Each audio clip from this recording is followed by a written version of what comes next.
अब आज का लो क्रूशियल है, अगर आज का लो ब्रेक होने लगा तो मुझे लग रहा है कि थोड़ा मार्केट में वापस ट्रेंड खराब होगा। लेकिन अगर आज का लो बच जाए और अगर आप वापस एक बार 23,550 23,600 क्रॉस करने लगें तो इंटरेस्टिंग होगा। खास तौर से बैंक निफ्टी अभी भी अपने क्रूशियल लेवल्स को डिफेंड कर रहा है, 50,150 पर है। ये एक्सपेक्टेड था, मैंने कल भी व्यू लिया था, आज सुबह भी व्यू लिया था कि एक बार के लिए अगर रेट कट आया तो प्रॉफिट बुकिंग आई, अगर स्पेशली सिर्फ रेट कट आया तो, क्योंकि इतना तो मार्केट प्राइस इन करके गया था पिछले मंडे से जो मूव आने शुरू हुए थे मार्केट में, उतना तो प्राइस इन करके गए थे। लेकिन चलिए अब हमारे पैनल के पास चलते हैं। हमारा पैनल तैयार है। अभय अग्रवाल जी हमारे साथ, DK जोशी, आशीष चतुर मोहता, हिमांग जानी पहले से हमारे साथ जुड़े हुए हैं और द्विजेंद्र श्रीवास्तव भी जुड़ने वाले हैं हमारे साथ। आप सभी को गुड मॉर्निंग। अभय जी आपके साथ शुरुआत करता हूँ। कैसे देख रहे हैं मार्केट के इस रिएक्शन को? Good morning Anuj. I think जैसा बाकी गेस्ट ने भी कहा, काफी एक्सपेक्टेड था। एक आशा भी थी कि शायद ज्यादा हो, पर जैसा एक्सपेक्टेशन था 25 बेसिस पॉइंट का कट वैसे ही आया। मैं ये कहना चाहूंगा कि मार्केट को थोड़ी निराशा इसलिए है इस अनाउंसमेंट से, 25 बेसिस पॉइंट का कट को वो नजरअंदाज कर रहे हैं, क्योंकि सिग्नलिंग जो है, जो आरबीआई गवर्नर की थी, वो ज्यादा स्ट्रांग नहीं थी। बजट में जैसे हमने देखा, सरकार की सिग्नलिंग फाइनेंस मिनिस्टर की बहुत स्ट्रांग थी कि कंजम्पशन को बूस्ट करेंगे और उसके लिए जो भी करना पड़ा करेंगे।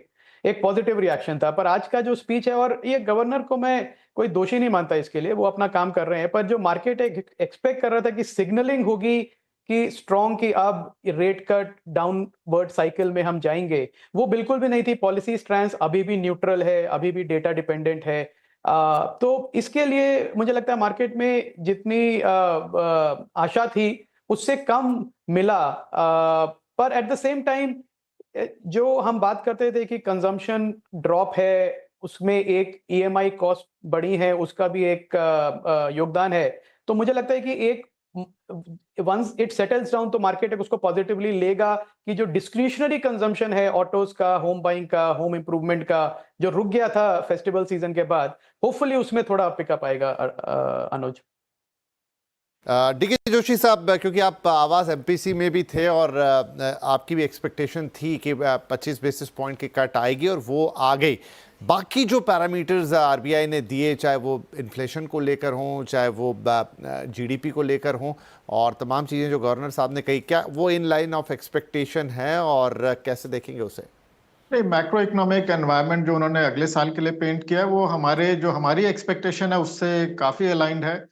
हमारा मानना है कि जीडीपी ग्रोथ 6.5 रहेगी, इन्फ्लेशन 4.4 रहेगी।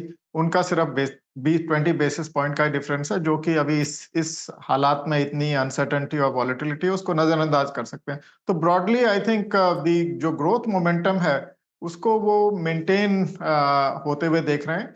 और ये बात इसमें ध्यान देने वाली है कि जो 23-24 का ग्रोथ रेट था 8.2%, वो तो अबव ट्रेंड था। आई थिंक अब ये धीरे धीरे ट्रेंड पे वापस आ गया और वो ट्रेंड पे मेंटेन रहेगा। तो ये एक पॉजिटिव सिग्नल है आई थिंक उनकी असेसमेंट से, कि ग्रोथ मोमेंटम अभी इसमें कोई बहुत ज्यादा स्लो डाउन नहीं दिखाई दे रहा है। हाँ, जो उसका अबव ट्रेंड से एट ट्रेंड आ चुका है, वो वहां पे मेंटेन रहेगा। और इन्फ्लेशन तो देखिए, इतनी सारी अनसर्टेनिटीज हैं, उस कुछ अजम्पशंस के बेसिस पे ही आप इन्फ्लेशन की फोरकास्ट कर सकते हैं। क्लाइमेट बहुत ही अनसर्टन है, मॉनसून का कोई गारंटी नहीं रहती, तो उन्होंने नॉर्मल मॉनसून मान के ये प्रोजेक्शन किया। और खासकर मुझे लगता है कि ये काफी रियलिस्टिक प्रोजेक्शन है, क्योंकि जो कमोडिटी और क्रूड के दाम हैं वो नीचे आ रहे हैं ग्लोबली, और एक्सचेंज रेट वीक हो रहा है, पर जो इंपोर्ट्स हैं वो थोड़ा सस्ते हो रहे हैं। तो एक तरह से ऑफसेटिंग फैक्टर है। तो जो ट्रांसमिशन एक्सचेंज रेट का डोमेस्टिक इन्फ्लेशन पे होता है, वो कमजोर रहेगा इस स्थिति में। तो मुझे लगता है कि उनका असेसमेंट काफी मार्केट से काफी अलाइंड है। और प्रोफेशनल फोरकास्टर्स की भी जो रेंज थी, वो उसी रेंज में उनके नंबर भी, उन्होंने आंकड़े जो उन्होंने दिए हैं उसी रेंज में है। दीपक साहब, देखिए, रेट कट गवर्नर साहब ने कर दिया, ये नंबर्स भी काफ़ी हद तक, मतलब अभी जो ग्लोबल अनसर्टेनिटी या तमाम तरह की दिक्कतें, हमारी अपनी इकनॉमी की भी बात करें तो जीडीपी फोरकास्ट भी एक उम्मीद के आसपास ही है। 5% से नीचे अगर इन्फ्लेशन होती तो आरबीआई के लिए एक बहुत कंफर्टेबल जोन होता है। भले ही गवर्नर साहब ने कहा कि स्टांस न्यूट्रल है और वो पॉलिसी टू पॉलिसी डिसाइड करेंगे, लेकिन फिर भी क्या ये नंबर्स और ओवरऑल कमेंट्री सपोर्ट करती है इस बात को कि आगे भी एक रेट कट की उम्मीद की जा सकती है। ऑफ कोर्स एक राइडर के साथ कि कुछ बहुत ऊपर नीचे हो जाए, जो कि है माहौल में, तो अलग बात है। अदरवाइज शायद आगे भी ग्रोथ की तरफ फोकस रहेगा।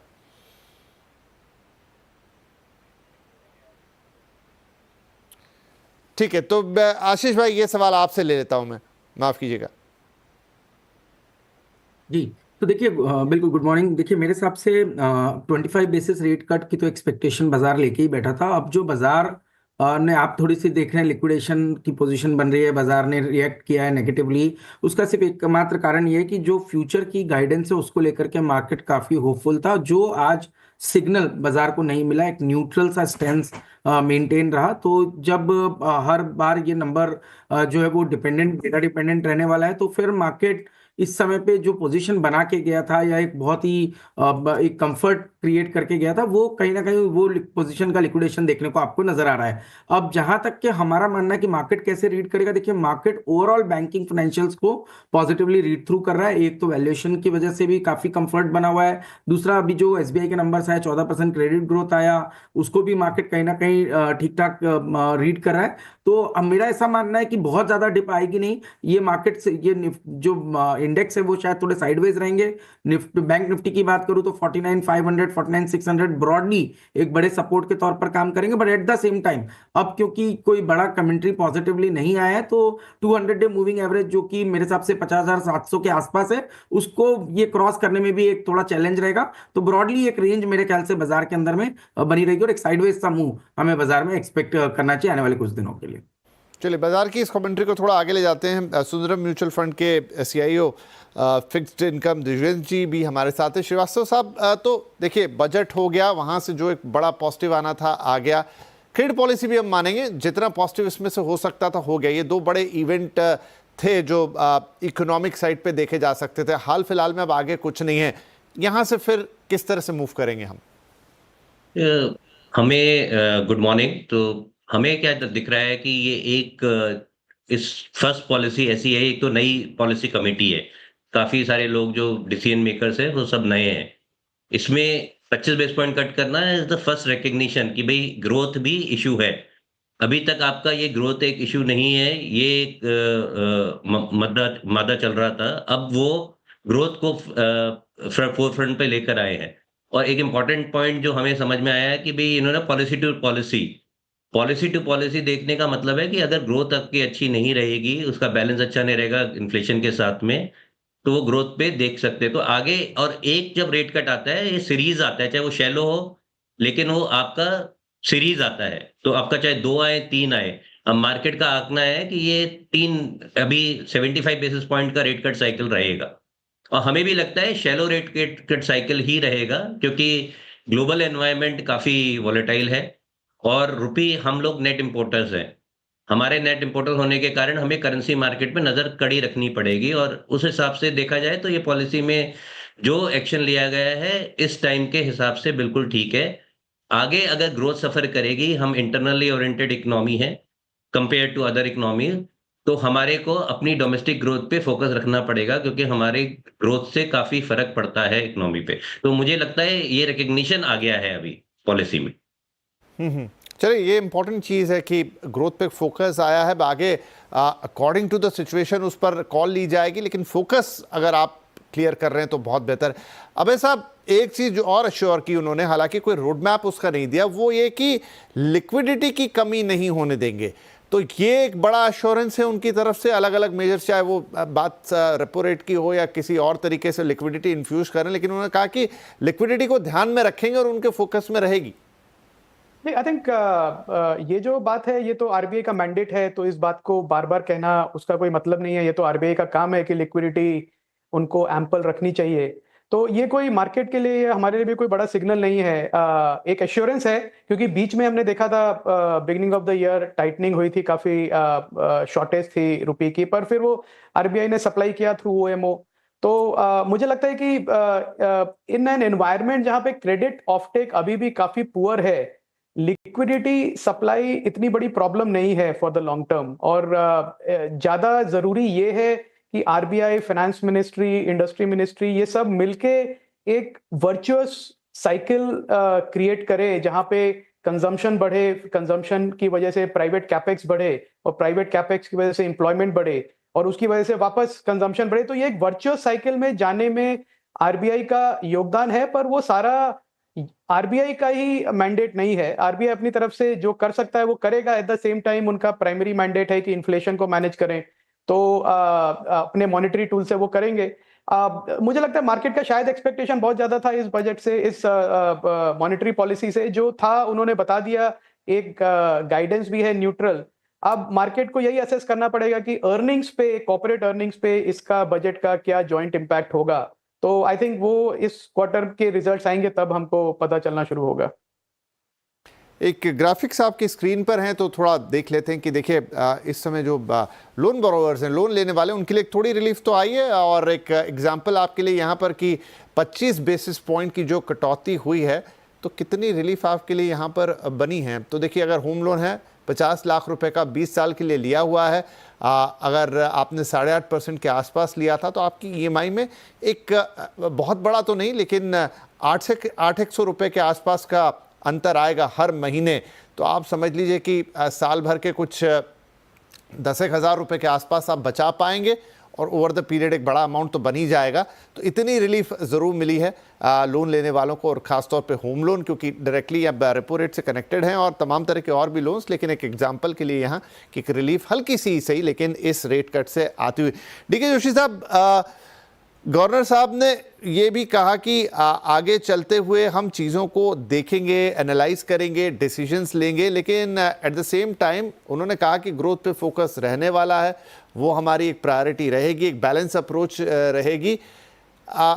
स्टांस भले ही न्यूट्रल रखा हो, लेकिन क्या हम ये एक्सपेक्ट कर सकते हैं कि एक और रेट कट आए, क्योंकि ये आज का रेट कट एक तरह का सेंटिमेंट बूस्टर हो सकता है, लेकिन जिस ग्रोथ की हम बात कर रहे हैं या जो अचीव करना चाहते हैं इन अ लॉन्ग टर्म या थोड़ा मीडियम टर्म में, वो शायद इससे पॉसिबल नहीं होगा। तो ऑन द प्रैक्टिकल ग्राउंड क्या हम एक रेट कट की और उम्मीद करें?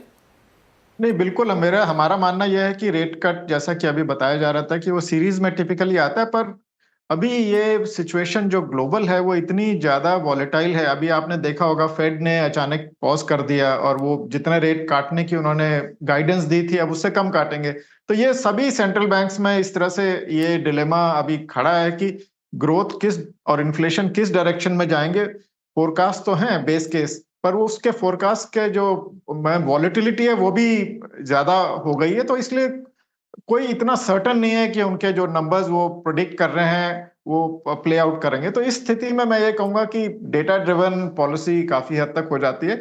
मेरा मानना यह है कि अभी एक और रेट कट आएगा। हेमांग, क्या उम्मीद करते हैं आप? मेरे ख्याल से ये जो रेट कट है उसका ग्राउंड लेवल पे क्या ट्रांसमिशन होता है उस पर नजर रहेगी। नो डाउट बजट में भी एक कंजम्पशन को बढ़ावा देने का प्रयास किया है और आरबीआई ने भी लिक्विडिटी और रेट कट दोनों फेवरेबल करने का प्रयास किया है। बट जिस तरह से ग्लोबल डायनेमिक्स है, इन्फ्लेशन और करेंसी, उसमें कितना ग्राउंड लेवल पे उसका इम्पैक्ट आता है वो देखने को मिलेगा। मेरा मानना है कि ये पॉलिसी के बियॉन्ड इन्वेस्टर्स को देखना चाहिए। मार्केट काफी करेक्ट हो चुका है, अर्निंग सीजन भी आधे से ज्यादा खत्म हो चुकी है और उम्मीद ये है कि अगले क्वार्टर से थोड़ा सा रिवाइवल देखने को मिलेगा। तो उसको ध्यान में रखते हुए जिसकी अर्निंग्स अच्छी है और स्टॉक्स करेक्ट हुए उसमें डेफिनेटली एक बाइंग का व्यू रहेगा। पर्टिकुलरली बैंकिंग क्षेत्र में ICICI bank, HDFC bank, axis bank, ये स्टॉक्स में हमारा व्यू काफी पॉजिटिव है। हमें लगता है कि from a 6 to 12 months point of view इसमें एक अच्छा अपसाइड का केस बन सकता है। राइट। तो देखिए, क्रेडिट पॉलिसी आई जो एक्सपेक्टेड था, इन लाइन हुआ। जैसा अनुज जी भी अभी बात करके गए कि पहले एक हल्का सा फ्लिप अप और उसके बाद आपको प्रॉफिट बुकिंग आती हुई दिखाई देगी और वो मार्केट लगभग उसी लाइन पर इस समय ट्रेंड कर रहा है। एक बार हम देखेंगे फिर से बैंक निफ्टी को लेकर आते हैं यहाँ पर, और बाकी बैंकिंग स्टॉक्स भी आपके सामने हैं। तो प्रॉफिट बुकिंग जो थी वो है और यहाँ पर लगभग एक मार्जिनल करेक्शन थोड़ा फ्लैट टू नेगेटिव टेरिटरी में है। तो लगभग उसी लाइन पे मार्केट रिएक्ट करता हुआ, बहुत कुछ अलग नहीं हुआ पॉलिसी के लिहाज से और मार्केट के लिहाज से भी, लेकिन थोड़ा फ्यूचरिस्टिक यहाँ पर देखें। आशीष, 2-3 महीने का अगर एवरेज पकड़े, अगली पॉलिसी तक की अगर बात कर ले, कैसे देखेंगे मार्केट को, खासतौर पे बैंकिंग स्टॉक्स को? नहीं, हम काफ़ी कंस्ट्रक्टिवली देखेंगे। बहुत हमारा व्यू ये है कि सबसे पहली बात आप देखेंगे क्रेडिट ग्रोथ जो है वो एक चैलेंजिंग एनवायरनमेंट में भी जो बड़े बैंक्स हैं उन्होंने रीजनेबल एक ग्रोथ दी है। सेकंड, वैल्यूएशन की कंफर्ट काफ़ी अच्छी है। तीसरा, जो बजट आया वो कंजम्पशन फोकस्ड बजट था जिसका आपको स्पेंडिंग में फर्क दिखेगा, क्रेडिट ग्रोथ में इसकी पिकअप होने के चांस बने रहेंगे। और जैसे कि एक एक्सपेक्टेशन है कि ये साल 75 बेसिस पॉइंट का एक रेट कट इवेंचुअली देखने को नजर आएगा, तो वो भी कहीं ना कहीं मार्केट इसको पॉजिटिवली रीड थ्रू करेगा। तो मेरे हिसाब से आज जो है वो ये पोजीशन सिर्फ आज के इस पॉलिसी डिसीजन के ऊपर थोड़ा सा एक जनरल रिएक्शन देखने को नजर आ रहा है, बट हमारा ये मानना है कि ओवरऑल बैंकिंग स्टॉक्स काफी बेहतर कर सकते हैं और एनबीएफसीज में भी क्वालिटी एनबीएफसी कंपनीज जो है वहां पर पे एक अच्छे ट्रेंड रहेंगे। तो बैंक निफ्टी पे ही मैं अगर से एक बात करूं तो मेरा मानना है 200 डे मूविंग एवरेज जो है वो 50,700 के आसपास है और एक बार वो लेवल क्रॉस होता है तो 52,500 तक की एक अपसाइड आपको बैंक निफ्टी में देखने को नजर आएगी। और यहाँ पर पे आईसीआईसीआई, एचडीएफसी बैंक, एसबीआई जैसे स्टॉक्स जो है वो एक अच्छी लीड लेंगे। क्वालिटी एनबीएफसी में हमें लगता है कि चोलामंडलम, बजाज फाइनेंस जैसे स्टॉक्स के अंदर एक अच्छा ट्रेंड यहाँ से देखने को नजर आएगा। तो ये स्टॉक्स हमें अच्छे लगते हैं। एज अ डिस्क्लोजर ये स्टॉक्स हमारे पोर्टफोलियो एपेक्स बीएमएस में भी बने हुए हैं।